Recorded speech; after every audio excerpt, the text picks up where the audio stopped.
the bridge to possible.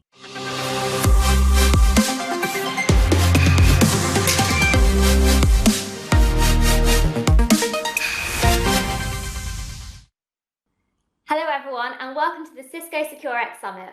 We're so glad that we have you here with us for the next hour or so, and we've got a really exciting agenda planned. But before we get to that, I want to make sure I share this really key resource with you, which is cisco.com/go/Securex. That's where you're going to find more information on all the different topics that we discussed today. So let's take a look at what we have in store. So first up, we have a customer fireside chat led by the legendary Mike Storm. Mike is going to be talking to some customers about Cisco XDR and the solution they have in action and their experience of it. You're going to hear how Cisco's simpler and broader approach to XDR is helping to deliver unique customer outcomes. Then I'm super excited to be welcoming my friend from Cisco, Jessica Bear. Jessica is going to be also helping and supporting a conversation, which is a breakout around IBM security. So really excited to hear from IBM and their simplified security experience. And then we're going to round up and end the session with a demo by my good friend, Jason Wright. And Jason is talking about the simplicity and the breadth of Cisco XDR solution. So remember, throughout the event, we're going to be answering questions. Make sure you submit your questions in the Q&A panel on cisco.com or on social media with the hashtag SecureXSummit. So first up, we have a customer roundtable. And let's get ready to hear from your peers and their experiences with Cisco XDR. To take us through the discussion is the legendary Mike Storm, and Mike is joined by Alex from Under Armour and from Lachlan from the Salvation Army in Australia. So I really appreciate you joining us live, Lachlan, all the way from Australia, and thank you to both of you for joining us. So Mike, over to you.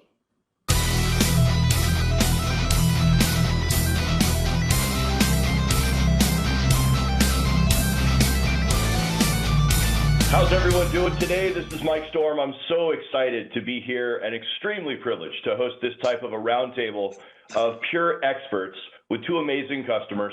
We have Alex, who's the Deputy CISO from Under Armour, and also, as Nish mentioned, we have Lachlan, the Executive Manager of Cybersecurity from Salvation Army Australia. Two amazing experts.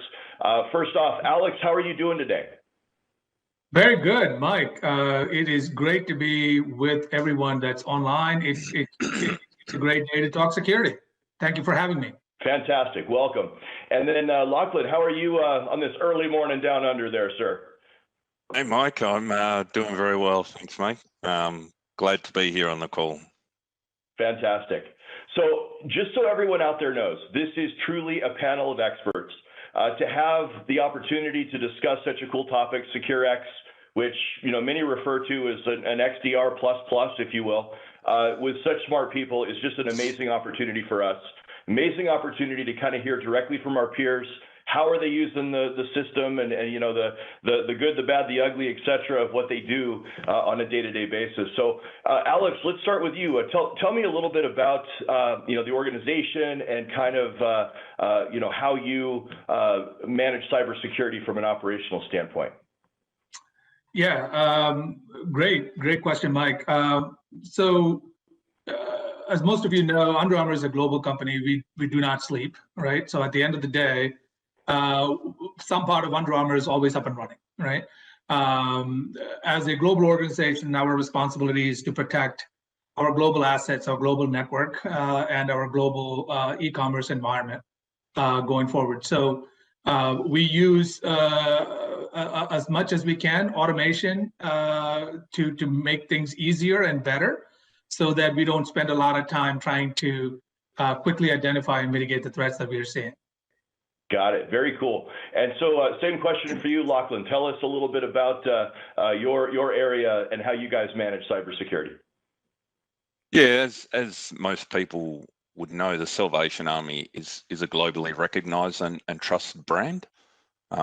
We have a small cyber security team looking after the Salvation Army here in Australia. We've got about probably 10,000 staff, 30,000 volunteers. We've got probably 2,000 sites. And it's quite a complex environment that we operate because the Salvation Army provides a number of services. We provide assistance in disasters such as bushfires and floods, homelessness, drug and alcohol addiction, family violence. We've got our retail arm, aged care arm, our employment arm, chaplaincy, and a range of other things that we provide to the community. But the really thing that's critically important for the Salvation Army is trust. So all our funding comes from donors and from the government, and it's critically important that we maintain trust in the community, because that's what our brand is. People need to trust it. So I see that's what the objective of the cybersecurity team is to maintain and enhance that trust in the community. So that's our role. Yeah, for sure. I mean, trust is so important, especially in this industry.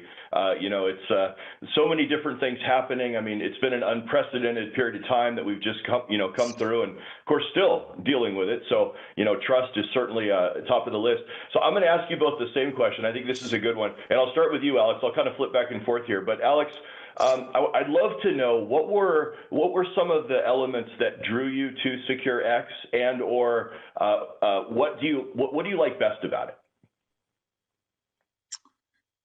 Yeah. So when we started looking at, as we became global and large and running 24/7, there wasn't a lot of time to quickly identify and respond to threats, right? If we were kind of dealing with the traditional methods of, an alert, combining all of this stuff together, kind of piecing things together and trying to figure it out, it was taking us a long time. So we needed to find a way to quickly get to identifying the threat so we can mitigate the threat very quickly. So that identifying the piece and then making sure that it is a threat and we need to put mitigation in place, that was taking us time, and we needed something to quickly pivot and get to that.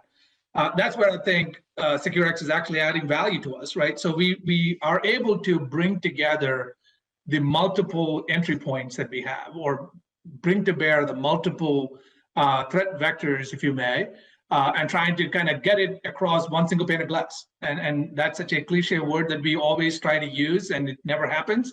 But it looks very much like we are trying to put that in place, trying to make sure that we get email and network data and firewall data, all of that in one fell sweep. And it turned out great with Jess kind of showing how quickly you could actually bring all of that stuff together in one screen. So that's the value that we think is Securex bringing to the table.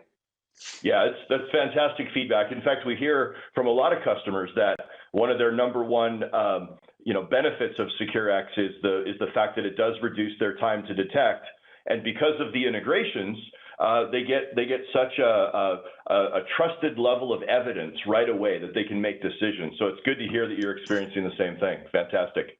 So Lachlan, same question to you. What drew you to Securex, and what do you like best about it? Yeah, so we've only got a young team at the Salvation Army. I think the team's been in existence for just over 18 months. And in that journey, we've brought on a lot of technology, and Cisco has played a big part in that. And the reason we went down the Cisco path was not only did they have good technology in each of the different areas, email, web, endpoint, cloud security, but what was really clear when we were evaluating the different players in the industry was once you bring all that technology together and you start to utilize tools such as Securex threat response and the orchestration automation, it becomes brilliant technology. And that was really important to us because, as I mentioned, we are a small team. The more automation, integration, and bringing that technology together, the better it is and the easier it is for us. So especially this, what we're really finding useful and what we're really finding exciting at the moment is the orchestration part of Securex. We're doing a lot of research now on what other third-party integrations we can bring into that. So as I said before, just bringing bringing all those different technologies together and have them playing together nicely is what really drew us to Cisco. Yeah, it's really, it's interesting when I think about, not only what customers have told us, which is very similar to both of your responses, but also, kind of what the belief system of Cisco is and kind of what we set out to do, which is certainly manifested in both of your responses. And that is, we believe, I mean, our products are big, right? And there's certainly consoles for everything. And, like you were saying, Alex, kind of the original plan was, you see something and you start putting it together, you got to do it manually, kind of the swivel chair kind of thing, right? Going between different tools. But we kind of felt that it was really important that our customers have made an investment in product and that they really shouldn't have to pay more. They should be entitled to the visibility, the integration, the correlation, the automation that is available with Securex. That's kind of why we put CTR out there and why Securex threat response is there now. The ribbon and orbital integration, all these things that we do to try to make this as close to that panacea, as you said, Alex, of a single pane of glass, right? We at least want to give you that first cut where you can have reliable evidence to make decisions. And I think that's a truly important thing. And also, I think one of the reasons that the analysts give us such high marks on our integrations because of that intelligence behind how we put it together. So yeah, it's really, really good and refreshing to hear that at least the beginning of that mission on the journey has succeeded so far. And of course, we'll continue to push that and get better and better over time. So and probably one other thing I didn't mention, Mike, is reporting and metrics is a really important function in cybersecurity. You need to show value in the investments that you're making. And I know previously I was pulling reports from all the different products, all the different Cisco products, and they all look and behave a little bit differently. Yep. You've got to pull all that together and try and create a standard and constant picture. What Securex has brought is it's actually doing that for us now. It's bringing all the analytics from all the different consoles into one standardized picture, and that's certainly made our lives easier. Yeah, I hear that a lot, and I think it's a testament to the many, many, many years of security operations experience behind the folks that put the integrations together, right? Because it's not just about having data.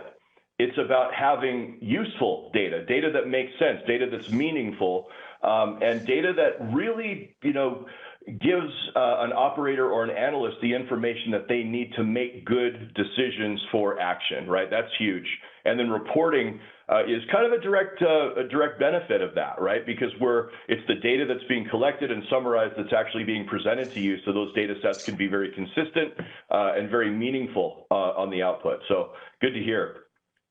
Just to piggyback on that statement there, real quick. We always look at our tools as augmenters to the human faces, right? So it gives us another set of hands. Instead of having to teach my analyst how to look at logs from each one of these different tools, I am getting another set of hands that actually goes and pulls all of that stuff, makes sense out of it, and displays it to my analyst. And the analyst is very good at using his brain power to understand what is being provided, instead of trying to bring it all together and trying to figure out where everything is. This actually provides you with that second set of hands that queries everything that we are looking for and bring it all under one spot and kind of show that flow of where that incident happened or where that event happened. So definitely a value add tool. Yeah, I would agree. I know my own personal use of Securex in my operational environment, I see a benefit of that is really important, and that is when there's a new threat or some new activity, without something that can truly bring it together into one area and pull all the IOCs together and pull all the valuable data together and present it for your analyst, you actually have to spend a great deal of time kind of understanding what that threat is. What are all the vectors? What does it touch? How does it operate? How does it flow? And to see that kind of thing being automated without any additional configuration inside of Securex, I've heard over and over and over again how much time that saves the analyst to have it all presented to you as the threat, because we don't then have to go investigate and learn what the attacker has done. We're getting it all presented to us in context, which is fantastic. So, yeah, good to hear.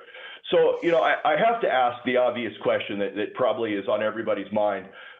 You know, we've had, I would say, one hell of a year the last 12 months as far as changes and just the, you know, just the amount of adjustment that most organizations have had to make. I mean, this is a kind of an unprecedented shift, almost a tectonic shift in the way that we do things. To, you know, question to both of you, Lachlan, I'll start with you. Based upon what's happened, has there been a lot of change as a result of the pandemic, as a result of working from home, or anything, you know, around that context that you want to share? Yeah, if I had $1 for every time someone said unprecedented, I wouldn't be on this call. I'd be in the Bahamas somewhere. But no, it certainly was unprecedented times. And look, our priorities didn't so much as shift during this time as greatly accelerate. So, you know, as far as what we were responding to prior, those threats that we were seeing just increased. Mm-hmm. And you've got to remember, in Australia, we were already dealing with a disaster in the bushfires. Indeed. Yep.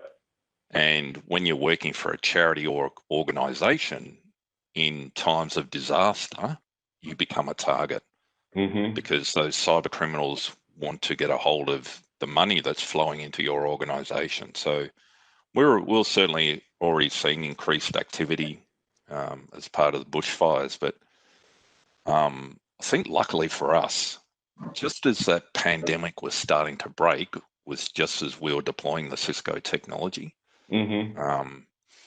So as people were moving from the workplace to home, we had to significantly increase our efforts in getting collaboration tools out there in a secure manner. We had to change tack in our awareness activities to make staff aware of the different things they had to do from home, the different environment, how to secure their technologies. And all while that was going on, we were rolling out this new technology that Cisco provided us. So I think for us, it was important that we had that greater visibility into what was going on. And because Cisco's entirely cloud technology, it didn't matter where our staff were. Right. We were still getting all that intelligence and all that analytics coming in. So it was really great for us to have that all coming in, because we were certainly dealing with a lot of other things during the pandemic, and we saw a big increase in cybersecurity attacks on our organization, as did most organizations globally. So we certainly had to change tack and you know, look at different things like MFA when that was rolled out in very quick time. And so yeah, there was certainly a lot going on. So it was good to have all that Cisco technology in the background providing us the insights and the analytics. Yeah, you know, it's interesting as we watch this whole thing unfold, we saw even the tactics change somewhat, because the expectation of the attacker was that the business was modified. There were people in different places, et cetera, people working from home. And so we saw a lot of, quite honestly, slow moving attacks towards, you know, these different environments that people weren't prepared for. And, you know, Securex, one of the great, you know, consistent things about it, as you called out, you know, being cloud technology as it is, you know, it really doesn't matter where the things, you know, the elements of that system are. You still get the same data, the same analytics, et cetera. So really glad that you got to experience that firsthand, because it isn't something that's probably inherently obvious unless you're dealing with a giant shift like that, you know, where you never lose sight of your assets. So that's fantastic. Yeah, the opportunities and the exposures. When COVID hit, everybody just disappeared from the offices, right? So you got the umbrella that was protecting you, right? The corporate network security that we have all put in place, the cover shell, that just disappeared, right? And everybody went home, and you couldn't protect them unless you were ready for a mobile force.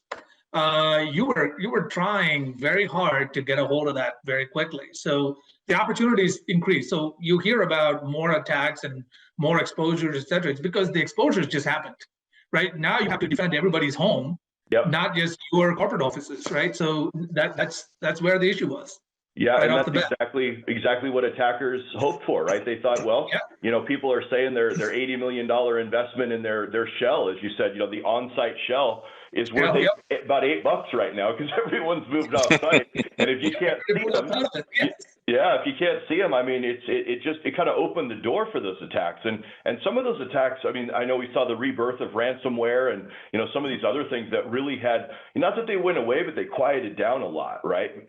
And all of a sudden you started seeing more, and we were really happy to watch our customers never losing sight of those assets, regardless of the move. They were still there, still visible, same graphs, same context, same analytics. I mean, that's just it's a great thing to hear that you both, were successful as we've always hoped as part of, the initiative to move to Securex. So fantastic.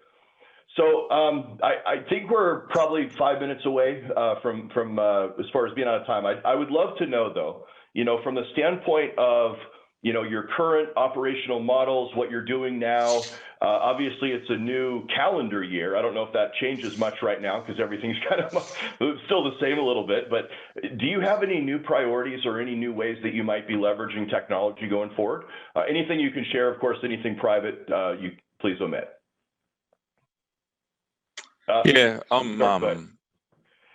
As I mentioned before, Mike, we're a young team.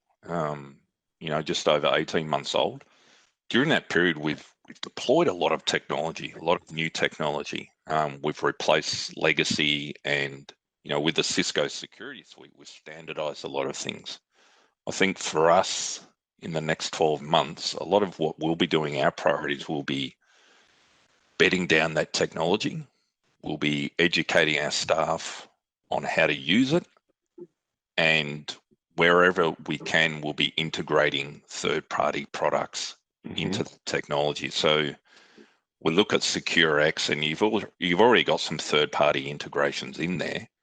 But from what I've been demonstrated from Cisco is that if something has an API, you can bring it in. Yeah, it's a hub. Basically. Yeah. So we're certainly over the next 12 months, we're going to try and bring everything into the Securex platform for those automation tasks. We're just about to deploy a new SIEM. So one of the things we'll be working on is how do we integrate that SIEM, not only in a technological sense, but also in a process and procedure sense. Yep, with automation, right? I mean, that's the other big thing. Yeah, with automation. So forth. Yep. Yeah, you heard from Jessica earlier. Her team is the one that's kind of in charge of bringing in all the third-party technologies. And, I will say I think every technology is a bit of a journey, right? Because we have the initial connectivity, as you called out, Lachlan, with API. APIs are not always, they can be limited up front as far as what you can do, but as time moves on, we start to realize the value of that horizontal integration that we can provide, even making those products, better overall from an operational perspective, and really giving you even more capabilities than you would have if you just used all the individual products by themselves. So, we'll be looking at using more automation workflows in Securex. We've got a couple running at the moment.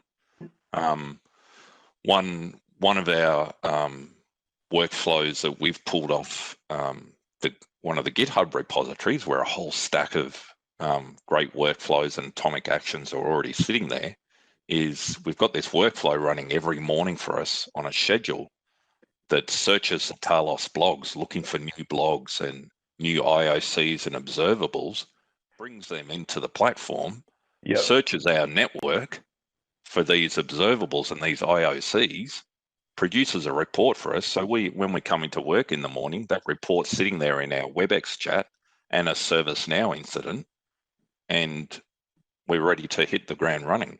and Yeah. we didn't even have to lift a finger to do that. So that's just one of the examples where we're using Securex orchestration at the moment. Yeah, that proactive operational management is huge, right? Because it's doing it as this intelligence is being realized. That's fantastic. So same thing to you, Alex. The value, maybe what you're doing in the coming year, and heck, if you want to talk about the same thing Lachlan did about threat intelligence and how that's helped you, that'd be great too. Yeah, I mean, I would, I absolutely agree with everything that Lachlan mentioned. Make our lives easier, right? Make it faster from a detection standpoint and mitigation standpoint, right? At the end of the day, security and every other IT service is here to enable the business, right? So once this whole COVID thing hit, everybody's thinking, well, we didn't skip a beat when we all went home, right? Well, this whole working from home is probably not a bad idea. Well, how do we enable people, to work from home, right? So now you got a big mobile force that you need to support, and to make sure that you had all the luxury that you had in the offices, now you are kind of extending it out to the remote people's workplaces, right? And if you were kind of enabled to do some of that stuff, you didn't skip a beat. And there's also this push towards cloud consumption, right? SaaS models and making sure that you're consuming services in the cloud, so you're not limited or tied down to a data center, right? So a lot of the stuff that we are seeing is enabling us to go in that direction to support the business in a very cloud, external, work from anywhere kind of an environment. So the security teams are, kind of given directions as to, hey, look, I want you to enable my workforce to be working from anywhere. Whatever visibility and control you need to have, go ahead and go get it, and go get with your partners and make sure that the partners are ready and enabling you to kind of go forward with that service. So that would be my add-on to it. And you guys are right on path to kind of do it. Yeah, it's you when you say that, I think how many other people can say that they can interact and operate their SOC from home, right? I mean, it's impressive. I mean, it really, just that freedom to be able to have full capabilities without having to go into an office, because, maybe not specifically for your companies in certain areas, but there's a lot of companies that, it's too dangerous to go into the office, right? They can't do it. But that doesn't mean that they're any less vulnerable. It doesn't mean they're seeing any fewer threats. They still have to be ready to take those on and operationalize them, and of course, take action on what they see. So, yeah, absolutely. Good info. Well, guys, it has been an absolute pleasure. We are coming down to time here, so I want to thank you both for your feedback and for getting with us and being here. And Lachlan, I know it's early there, so you're up at about the time I woke up this morning, but I've been up for hours. I mean, it's truly a pleasure, and thank you guys so much for your time today. Let's hand it back to Nish. Thank you, Mike. Thank you, Alex and Lachlan. What an insightful conversation. I love your passion for security, whether it's in the afternoon, it's 4 a.m. I love that passion that's coming through in everything that you say and share. So thank you. So I know we've had some questions that have come in for you guys. You've actually done such a great job in answering them, and the couple that we have, and we're answering some of those online as well. And I believe we're going to run a demo showing how IBM Security QRadar and Securex are working really well together. So Chris, Jessica, the floor is yours. Hey, thanks, Nish. It's always a pleasure to work with you on the other side of the pond, and it's really an honor to have Chris here. Chris and I have been working together for 3.5 years. And Chris, as I think back at some of the things we've worked on, across the Cisco and IBM platforms, we worked on Threat Grid, which is now Secure Malware Analytics, on them for Endpoints, which is now Endpoint Security. We've worked on Resilient, on Big Portfolio, on Radar, and we're going to talk about Securex and Threat Response. And, we're also working to upgrade some of the other integrations we have in QRadar, like Firepower, which is, the firewall. We're also doing cloud security. So there's a lot going on. So thank you for joining us. Always love to have a chat with the Cisco people. Excellent. So tell us a little bit where you're coming from. You're up north, right? Yeah, I'm based in Fredericton, New Brunswick, Canada, which is one of the main QRadar development labs. I'm part of our technology alliances team, so I work with companies like yourselves to make sure that anybody that wants to integrate with any of our products in our platform, QRadar, Resilient, Cloud Pak for security, Guardian data protection, verify identity and access. I help the third-party companies build integrations and help them get ready with environments and development kits and everything they need. And obviously, Cisco has always been a great partner of ours, and we've had a really great alliance. So I've helped work on this integration among all the other ones you mentioned. We appreciate that. Let's go ahead and advance. So as we talk about, that's a lot of my role as well, is about the open architecture. And we really appreciate that you have that same vision to work with other partners. You're not just going to have, our customers we're going to hear from aren't just going to have one product inside there. We need to make it simple. It's been a great partnership. Every time I needed help from you, you've just been there for it, because we need to have this ability to have it turnkey. So as little configuration as possible by our users for the experience. We really appreciate your partnership in that, because the whole point of it is to make it so there's more visibility for the SOC analysts, the security operations team, because we want to reduce that time to detect, and QRadar is a great platform for that. So we really appreciate your partnership there in advance, because the real point of it is making it more efficient for our joint customers here, so that the time to remediate, the time to react is just reduced. So, we're going to look at two parts of that. One is using your excellent platform as the SIM environment, and also getting that intelligence. We'll go ahead and advance. So Cisco Securex, the point of it is a built-in cloud-native platform. Any of the products that we've talked about, the different integrations that we've done with QRadar, if you have any one of those Cisco products, endpoint, network, the cloud, for authentication, for malware analysis, Securex comes at no additional cost. You are entitled to it. We've had over 5,000 customers already turn it on, tens of thousands, including all of you likely that are listening to this broadcast. You are entitled to have this, and it's really easy to turn it on. But you're not just going to have Cisco products like we talked about. We want to increase your visibility, and with that, we need to have integrations. Please advance. So one of those is, of course, with your SIM. We want to talk just a little bit, Chris, about your infrastructure that you provide. Sure, yeah. So QRadar is an industry-leading SIM solution for large enterprise. We can ingest your security logs and events from all of your different products, as well as do flow analytics, IPFix, NetFlow, SFlow, and we can ingest these at exceptionally high rates for large enterprise. Our special ability is to correlate these in real time. You can build really advanced sets of rules and hit these rules against all of the events and flows coming into your network. Context is super important, and I'll go to show how Securex helps with that context, and how if we can pass information from product to product, we can really build a full end-to-end solution to really help with your incident response and your SOC workflow. Excellent. And it's, when we reached out to you and asked for your assistance, you were just right there providing a development environment. And then when I came back to you last fall and said, hey, let's do your intelligence platform as well through X-Force Exchange, you're just right there. Yeah. Giving us access, including this weekend. We need to renew a license, and boom, you're right on it. So yeah, that's what it's all about, is working together. Please advance. And we appreciate that partnership.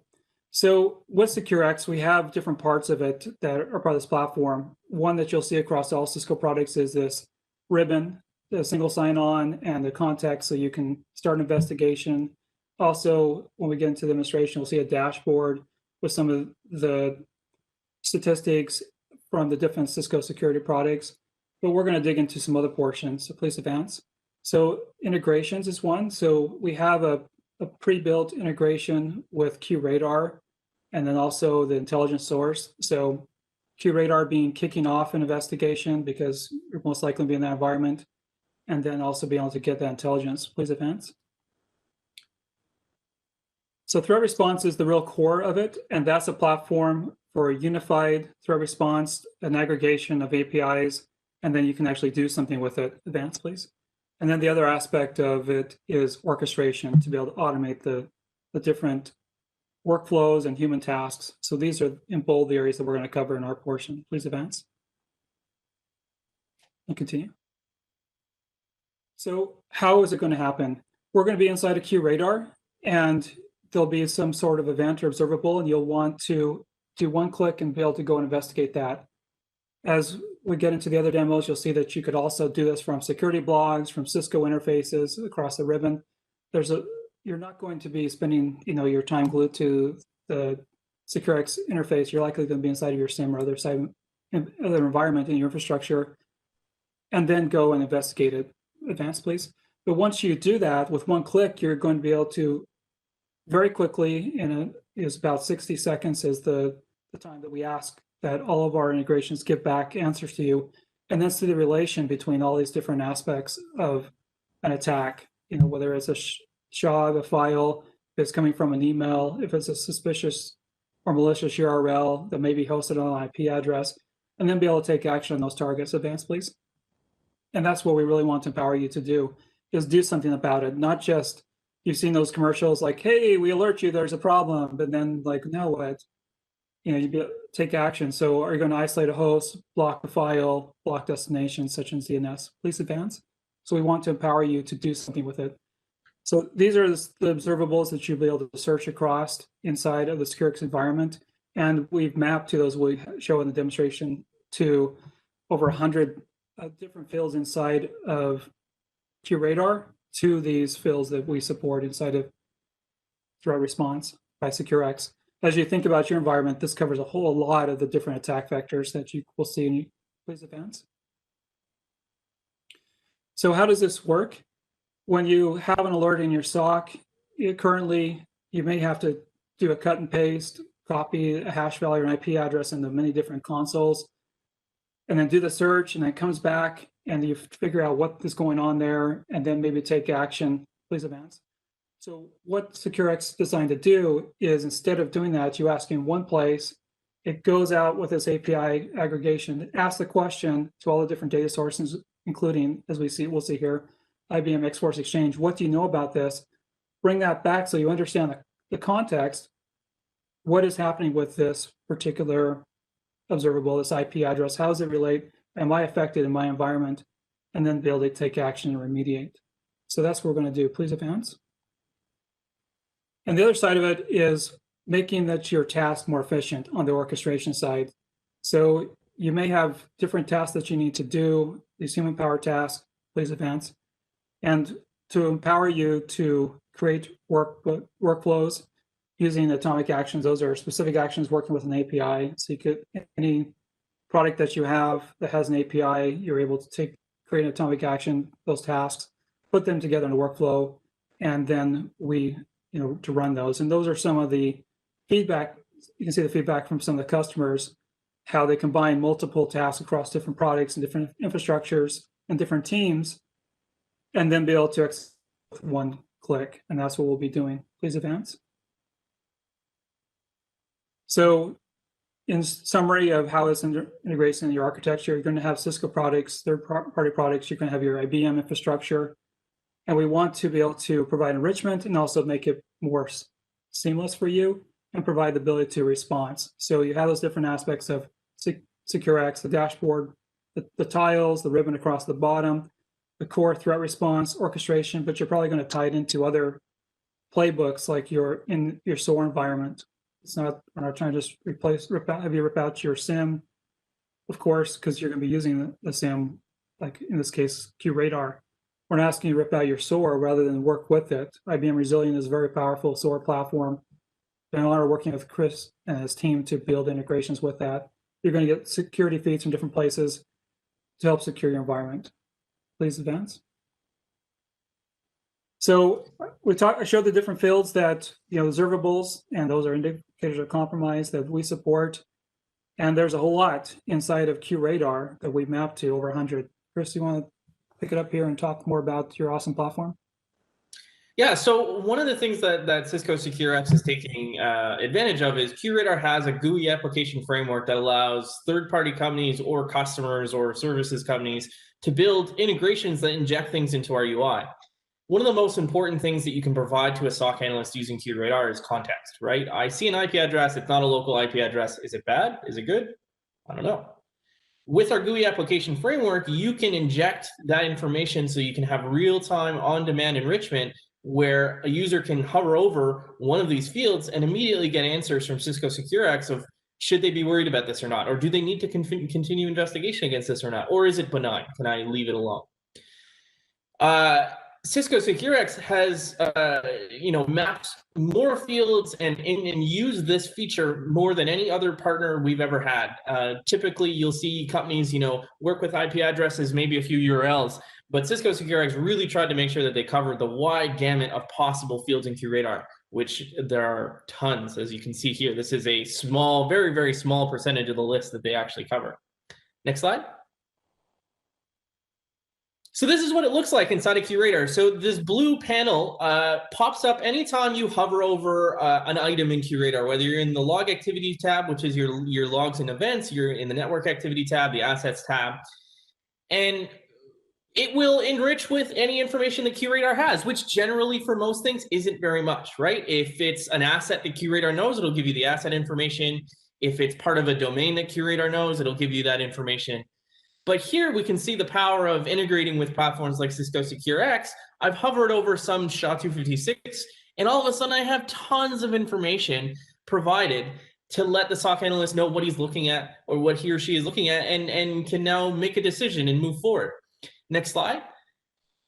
Not only can I, and here's another example of seeing it right inside an event in the log activity screen. Next slide again, sorry. Not only does Cisco Securex give you the ability to look and get a little bit of information so you can make a decision, if you feel like this is bad enough, you can actually right-click on a lot of these fields and say, yeah, let's investigate this in Cisco Securex. Once you click on that, it opens that IOC in Cisco Securex, and you can continue your investigation from there. So you're saving huge amounts of time. The SOC analyst can look and immediately see that there's something worth investigating. They don't have to do any copy pasting. They don't have to open 15 tabs to look at many different products. They right click on one thing and they can immediately go look at it in Cisco Securex. Can you, next slide again?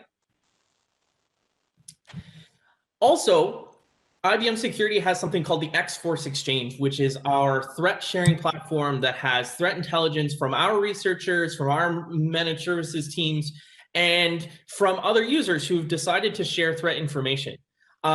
This is a free site that you're allowed to go look and see what the different IOCs that we know about are. And with Jessica, we work to integrate that as one of the feeds for Cisco Securex. So now, once I've looked at something, whether that came from QRadar or somewhere else, I can now go and see if X-Force Exchange knows anything about it and the information about that. Again, trying to save you some time, trying to stop you from having to copy paste and open 15 tabs everywhere. This really can save a SOC analyst a lot of time. Next slide. And here you can see you can actually force another search right on top of it, right from the Securex platform. So again, same kind of functionality you see in QRadar, you have that functionality in Cisco Securex to reach out to our X-Force Exchange. Next slide again. Jessica, you want to take over? Absolutely. So thank you, Chris. We appreciate your partnership and showing us how we'll get into the demo. Appreciate you helping us set that up in our environment so we can show that with our colleague Ian. And we'll go through all those processes like Chris talked about to hover over, to pivot in for an investigation. And then you'll see this investigation in threat response. You'll have all these different sources. As you notice, like when we had the pop-up over QRadar, there was information from Cisco products like Advanced Malware Protection, Global Intelligence. Also, VirusTotal was set up. In the demo, you'll see X-Force Exchange. And then when you're inside of that threat response and you're looking at the context and the right click, you have the ability to take action, including that pivot like you shared. Here's where you can learn more about it. You can see all of the integrations that we have with Securex by going to cs.co, that's Cisco for short, threat response integrations. Also, all of the IBM security products that Chris has talked about and more at ibm.com/security. And then they actually have a place on our website, cs.co, that's Cisco/IBM, and you can see more about QRadar and what the different products that they integrate with across our portfolio. So let's go see the demo with Ian. Thank you, Chris. Hello and welcome to the Cisco Securex and IBM Integration Demo.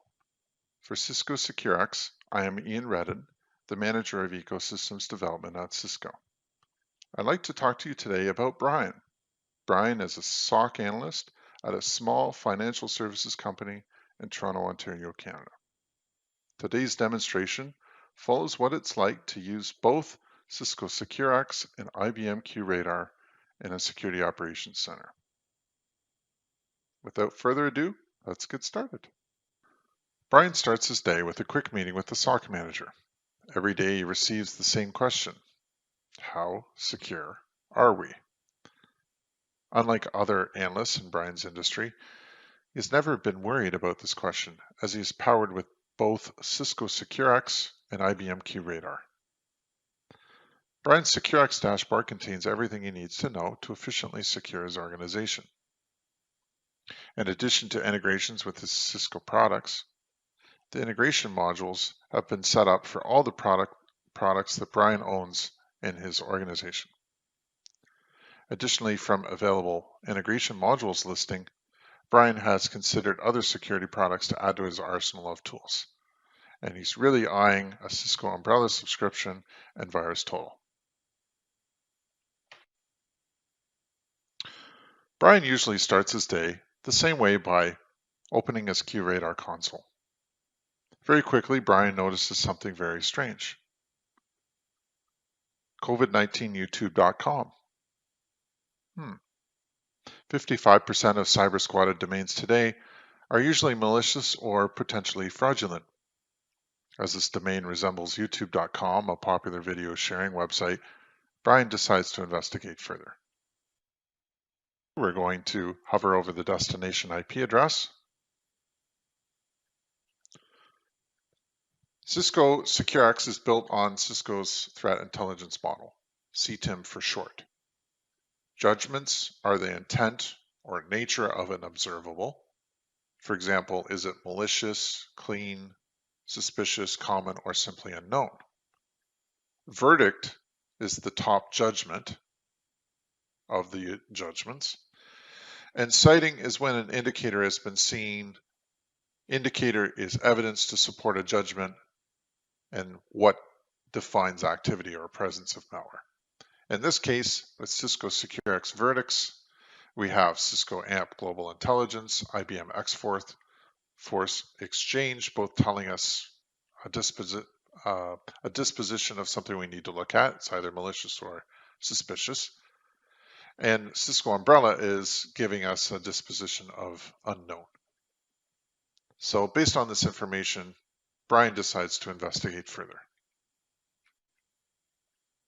So to investigate further, it's even simpler. You simply right-click on the destination IP that we were just looking at, hover over More Options, and then investigate in Cisco Securex Threat Response. Cisco Securex and Cisco Threat Response is at its core an integration and aggregation platform for multiple security products in your organization. This allows you to query multiple monitoring systems with a single query and in a single pane of glass simultaneously. We can see Cisco Threat Response has finished doing the lookup of our suspected malicious IP. At the same time as we see it being assigned dispositions based on all the intelligence and data Threat Response puts at our disposal. Additionally, at the top of the screen, we see targets, what's being investigated, related items, the one indicator from IBM X-Force Exchange, as well as what enrichment modules were used.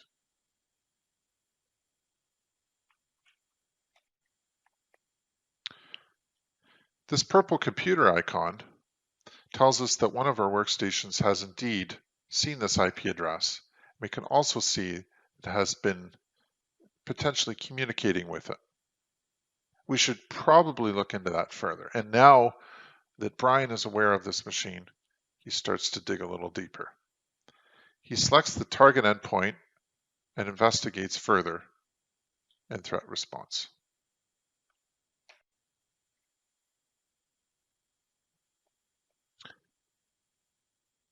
Next, we've changed our investigation details slightly and are looking at an enrichment for this particular desktop. Interestingly, we see these red icons. Red is not necessarily good. And in this case is a malicious SHA-256 hash is associated with this desktop that we are looking at. And we can see verdicts from IBM X-Force Exchange telling us that that hash value is malicious, as well as we see a lookup from VirusTotal.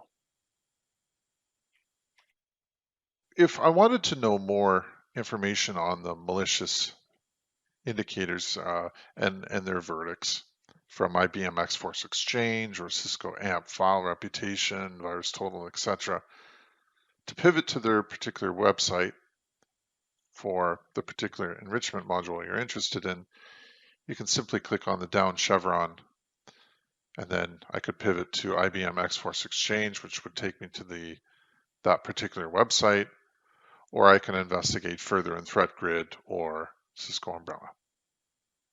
But in this case, Brian has talked to his management, and he's talked to the employee that uses that machine, and they strongly suspect a Trojan's installed. And management at this point has asked Brian to isolate that machine. So to do that, it's quite simple in Cisco Securex with orchestration. And a workflow has been created called AMP host isolation with tier 2 approval. So in this case, that's what Brian would select, and that's what he would do. Cisco Securex orchestration gives us the power of workflows. Once in orchestration, you will see all your workflows that are available. And if we click on a particular workflow, for example, AMP host isolation, which Brian just used in our scenario, I can see all the activities and logic that is used to build this workflow. For example, we see approval request is created, it sends an email, waits for approval, and then it isolates the machine. So if I were to click on send email, for example, I can see all the properties that are used, including the message that is sent when approval is requested.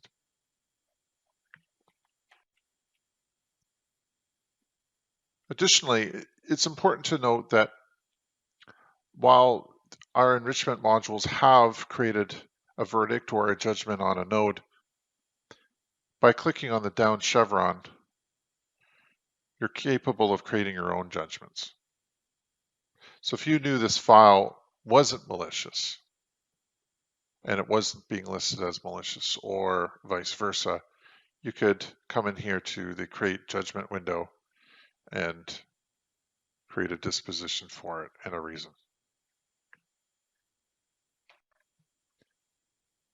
One really cool feature I need to touch on is the ability to add nodes or observables to a case. We have the same scenario from before. The target endpoint is in purple. We have the ability to find observables on page and then add 8 observables to a case. So I can either select an active case, which I have none, or I can do a new case. If I set new case, a case is created. I can now open the case book and I can see all the details of that case as well as the observables. I can come in here and edit this title, call it something a little more appropriate, like COVID-19youtube.com, suspected malicious. And if I wanted to, I could add a summary.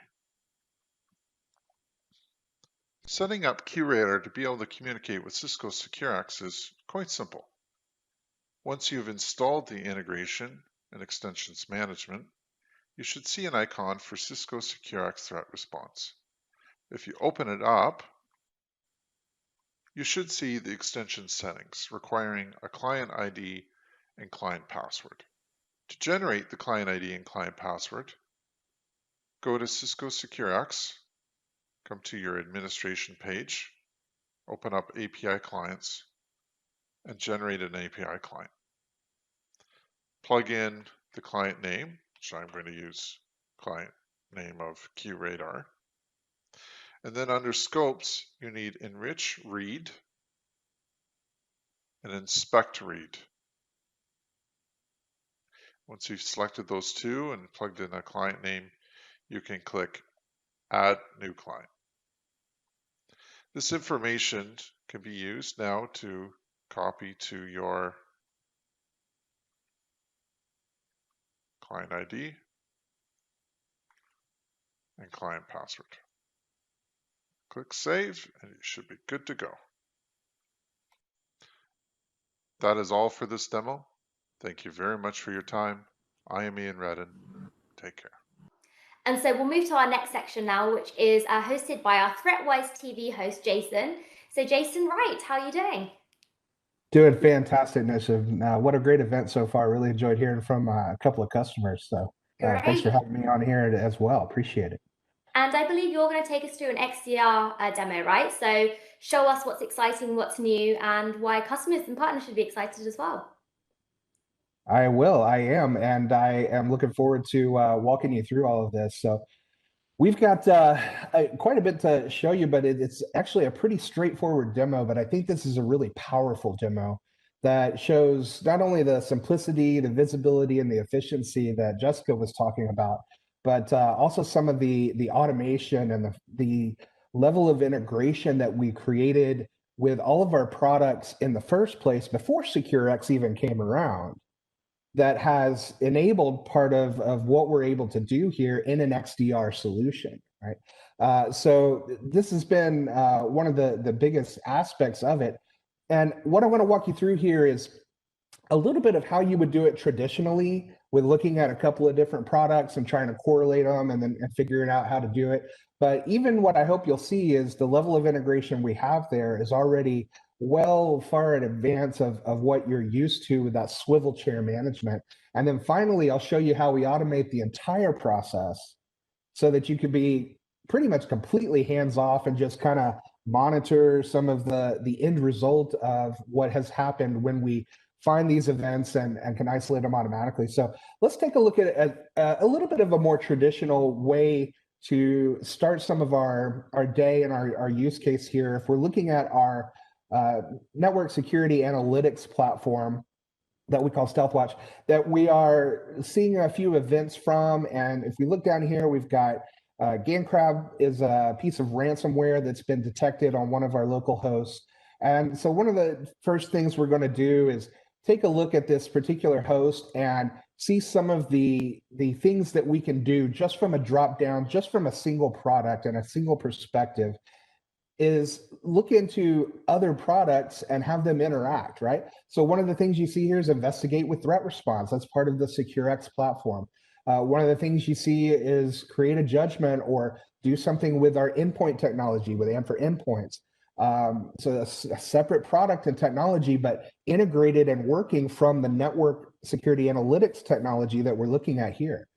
Even going into Orbital and seeing a profile of a host and what processes and hardware and configurations we have running on that. So for this moment, this is a piece of malware or a piece of ransomware.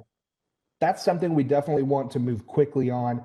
So in a more traditional sense, you'd take this and then you'd go look at another product and say, well, where did I see it on the endpoint? And did I see anything from the firewall or the IPS? But if we go from here and just launch straight into a threat response investigation, as we saw in the earlier demo, this just starts to map out all of the things that are related to that ransomware file. Okay, so that ransomware file is what you see in the center of this exploded diagram. All of these other things are relevant files or folders that it's either gone through or traveled with, or if we saw an email as a delivery mechanism, that would show up here as well. And so what we really want to pay attention to is the endpoint in the top left a little bit that has been affected by this piece of ransomware. And so immediately I can go into that endpoint and look at a few different options that we have. Again, things that we can do within the endpoint technology, looking at the trajectory or isolate the host immediately, profiling the device, or we can get a little bit more sophisticated and complicated by actually having a couple of different actions. So send the URL up to our sandbox for analysis, or delete the emails that had this URL in them, or anything like that. Maybe block the domain across all of our users, whether they're on or off the network, using our secure web gateway and SASE solution. But for this one, let's go ahead and take the time to do take a forensic snapshot and see what we saw on that device, and then isolate that host so that that piece of ransomware can't spread. And here we would do that. And what I've shown you here thus far is about as manual as Cisco gets. This is about as much work as you'll have to do. Like I said, I hope that you're seeing the level of integration. Even when I was in the network analytics product, I could take action from the endpoint technologies. Okay, that stuff's already integrated because that's the way we've been building these technologies. It's not just buy a bunch of products and sell you a bunch of stuff. We've been tying them together in the back end, and then now Securex has become the front end representation of that back end integration. Okay, now the reason that's important, besides speeding up your time and accelerating your investigation, is that when you start to look at deploying an XDR solution, if you're talking about bringing on a third party, it's something you have to bring in and bolt on, and then you have to create some coding and scripting that normalizes the data from all the different products. And then you have to create your data lake and your database and get all that information in there. And then you can finally get the value of XDR because you finally have all that information looking the right way. But what you see is that we've already built our products that way. So you can skip all of that. So when you're looking to move forward, expedite the detection and the response, accelerate your time to resolution, make our lives easier, get it done faster, as Alex was mentioning, that's the kind of technologies that we've been building in. Now, like I said, this is about as manual as it gets, but it can get even faster. And one of the big components of an XDR solution is automation. And so if you wanted to just speed this whole process up and maybe make the whole thing a little bit more automated, we can use these workflows within Securex. And they're so beautifully represented. I love the way that this interface functions and looks. Here on the left, you can see a lot of different security technologies, both Cisco and third party, a lot of different technologies and feature sets within different products. And you can just start to drag and drop these into a workflow. Okay, no coding is required, very little details, even on the right-hand side. Sometimes it's API keys and login credentials to allow them to talk to each other, and that's it. And then this stuff starts to work together in a workflow and will run automatically. It could be running, like I think Lachlan said, at the beginning of every day, or you can start to run it every 5 minutes, however quickly you want to have these iterations running. And so if you look right here, let's say everything that I showed you earlier with the network analytics and the endpoint, the investigation, and that response, we want to automate that whole thing. So from now on, if the network analytics has an event, there's an alert, let's start to take that information out. Let's get the IP address. Let's get the device IDs. Let's get everything we can and make sure that we can talk to the endpoint technology. Okay, and so once you've got all that event information, and maybe you set a classification for ransomware because that's something you have to respond to so quickly to keep it from spreading throughout the organization and causing, you know, what's a minor inconvenience to repair one endpoint versus a debilitating, crippling ransomware attack across some key servers. That's what we're trying to prevent. So we can make all of this happen automatically. Once you've got that event information out of the network analytics, it's automatically going into the endpoint and isolating the host that's relative and represented by that event. Okay. Now, really, you didn't have to do anything to make this happen. And of course, you'll get a message in the Teams room or ServiceNow ticketing, whatever tracking you want to do, that says, hey, by the way, want to let you know, don't need to do anything, I took care of it, but we saw an event, I blocked the domain, the IP address that it was coming from, and I isolated the host that was infected by it. And then the host is, from the end user's perspective, that host is now going to be represented as isolated here by endpoints. So what I hope you've seen here is a couple of different things. Number one, multiple technologies that are integrated from the get-go. And that level of integration makes a huge difference, not just in your deployment of the XDR functionality and solution in the beginning, but your continued ability to use it as you have to change things and script in and normalize that data and populate your data lake. That can all be a pretty complex level of work that you're responsible for to make all this work. But because Cisco Security has built these things into the back end, and sharing information from the firewall and the web gateway and email and the endpoint and the network analytics and the data center analytics, all of these things are working together and sharing this information natively in the back end with those products individually, and even more beautifully represented through Securex. And that's where we start to put in some of that automation and simplicity of moving across those different panels to take a look at what you do want to investigate when you don't trust automation. And that's an interesting point. Real quick before I wrap up, we talk about automation and what if I isolate a host that I shouldn't have and I kick the CEO off the network and I'm going to get fired kind of thing. Well, yes, you should be concerned about that, and you should be careful and test out and tread lightly when you go into automatically isolating hosts.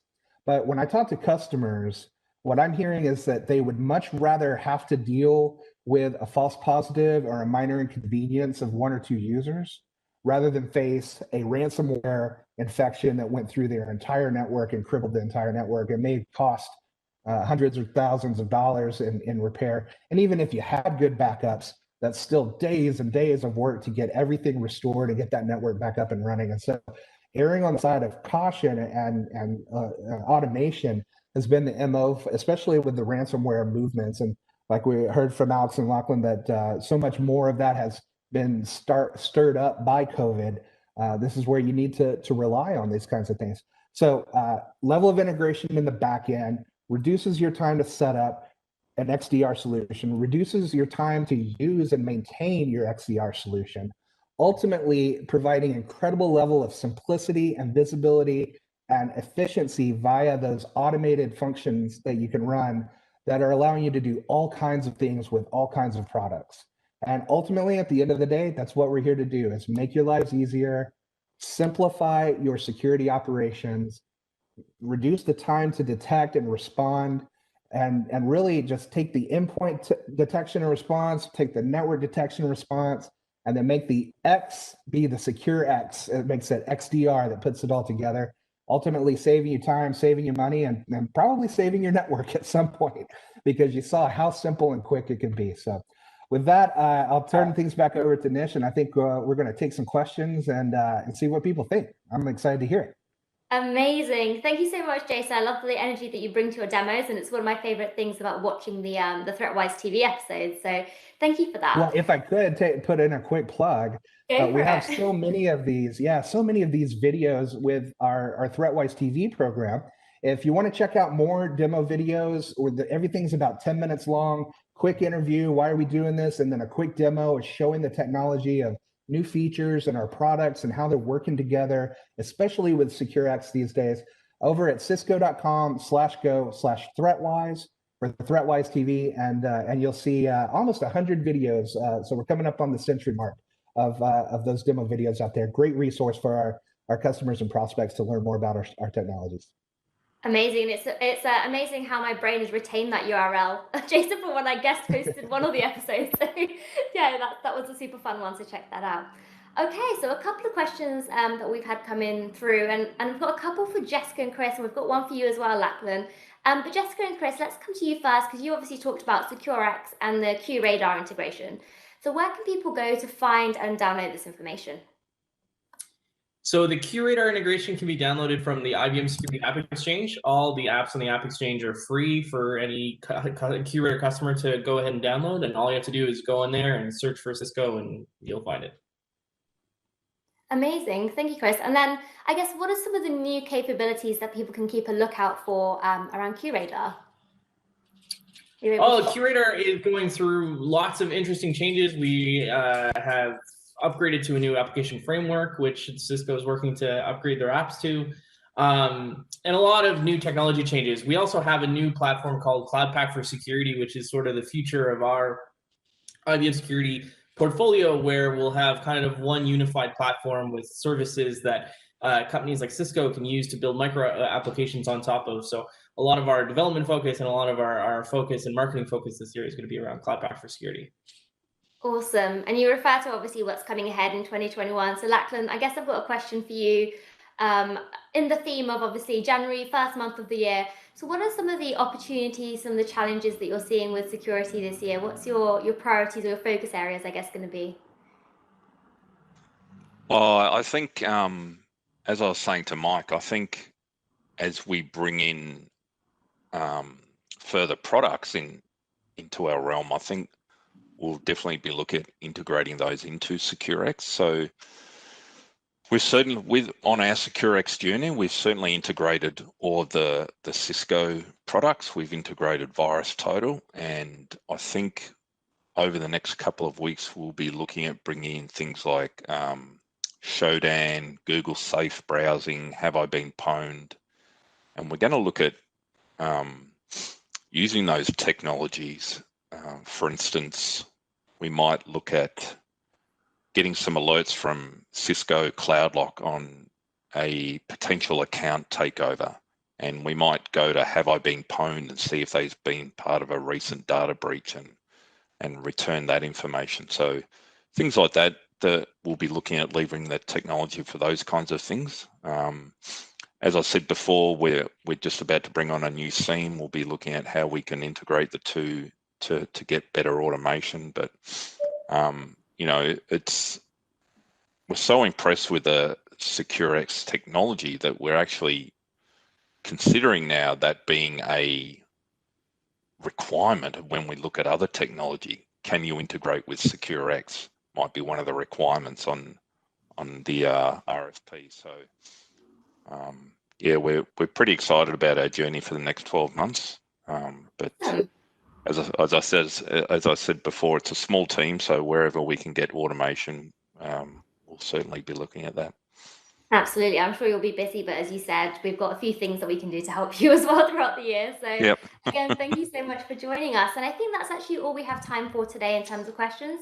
But remember that anything that we didn't get to answer live today, we'll make sure that we get the answer to you after the event by email, via social media as well. So thank you so much to everyone that's joined us here for this live event today. For more information, you can go to cisco.com/go/Securex. And remember, if you're already a customer, you can activate Securex now by logging into security.cisco.com. So thank you so much again, and hopefully see you all soon at our next event. Thank you.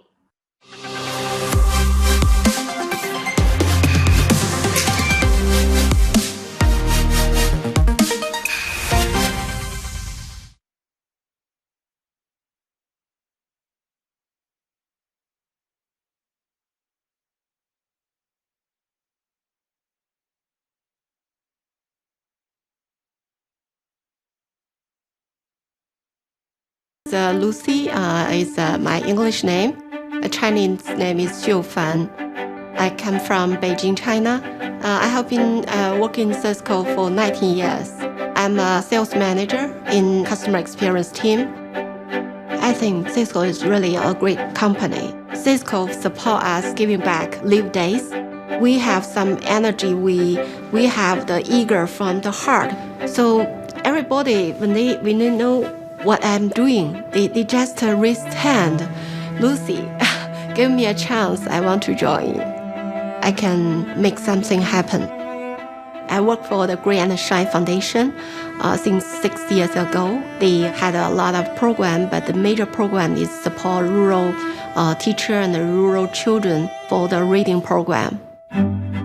the children really need resources to support them and to get the learning capability to support their future.